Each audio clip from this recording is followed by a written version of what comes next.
with them. They're good guys. Mr. Saitta, would you pass Alan the mic over? Oh, you've got it. You were on the school board in Greenville, right? I was, yes, 8 years, from 1998 to 2006. Did you support the plan to build the new schools there? I did. Could you explain in detail the financing plan and why you supported it? Well, the financing plan, let's see how well I can remember it. We sold about $1 billion worth of bonds. We created a nonprofit entity called BEST, Building Equity Sooner for Tomorrow, I think, something like that. And then there was a construction company called Institutional Resources that actually built, well, they didn't actually build the schools.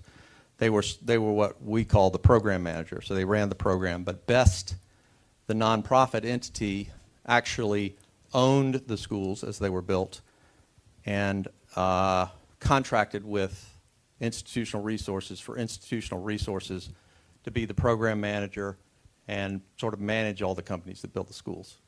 And then over a 25 period, the school district purchased a 1/25th interest every year of the schools. But as part of the contract, we had 100% control on a yearly basis of the schools and total control of the actual facilities. Does that answer your question? Sort of, yeah. The state constitution limits how much you could borrow to 8% of the assessed value. Yes. If you borrow more than that, you've got to go to referendum. Yes. And the reason the BEST Corporation was created was to get around that referendum requirement. Because if they held the debt off the books of the school system, if they held the debt off the books of the school district, they were not bound by the 8%. So Greenville, actually, its 8% limit was about $100 million. You guys borrowed $1 billion, or 10 times the legal limit. So my question to you, and it's a We didn't borrow the money. The premise of your question is false. And no, but you created the dummy corporation that enabled you to... It wasn't a dummy corporation. It's a shell company. No, it wasn't. It was an independent corporate. Look, this went to the South Carolina Supreme And Court. it did, and they called it a scheme. A scheme. They called it a method to build the schools. We built $1 billion worth of schools, which would have taken $3 billion to build. We built $1 billion worth of schools, 80 schools, brand new schools in the Greenville County School District, without a tax increase in 5 years. We saved $2 billion, literally $2 billion. Now, you may not like the way we financed it, but I have zero apology for that process. There's no doubt. It was a loophole in the law. What happened? The reason that 8% limit's in there, and if you borrow more than 8%, is if you're going to put the people in debt up to their eyeballs, they have the right to vote on it.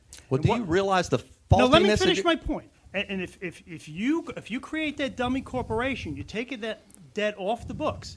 So when that case goes to the Supreme Court and they say, hey, the school district didn't borrow more than 8% of the money, and they look at the school district's book, the debt isn't on there. It's on the debt of the dummy corporation. It was a scheme. That's how they got around it. So my point is, and I was on the school board too. When you take your oath, it's to preserve and defend the Constitution. You circumvented the Constitution. I did not Sure circumvent. You did. No, I did not. I most definitely did not. The first thing I did was look at the Constitution and the law. The Supreme Court made that decision. Okay. The Circuit Court made that decision. The law... So why didn't you put it to referendum then? Why'd you create the dummy corporation to get around the referendum requirement?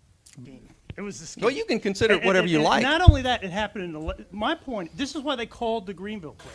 You guys brought this to South Carolina. They called it the Greenville Plan. It was done in 11 other places. You know what the debt limit in Pickens County was? $34 million. We've got $350 million in debt and $650 million in debt obligations because of that scheme. The people have a right to vote on all this debt, and I'm sorry.